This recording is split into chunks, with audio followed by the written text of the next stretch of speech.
Bakit lagi nakagroup ang mga Koreano?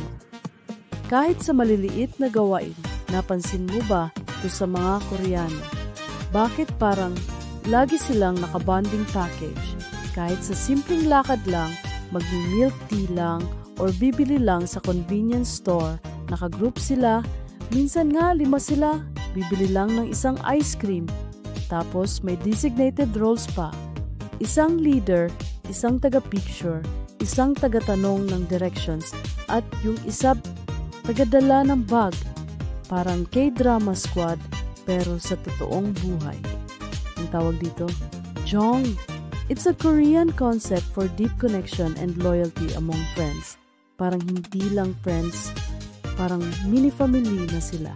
Kaya pala kahit simple lang ang gagawin, sama-sama dapat. Ang saya nilang panoorin, parang laging may field trip. So next time na may Korean friend ka at sinabi niyang, sama ka, huwag kang mahiya. Baka ikaw na ang bago nilang family member. Like and follow for more Korean cultural curiosities. Because bakit ganito ang Koreans? Lokit kay Korean Culture Sub A1. Bokot Friendship Goals Korean Style.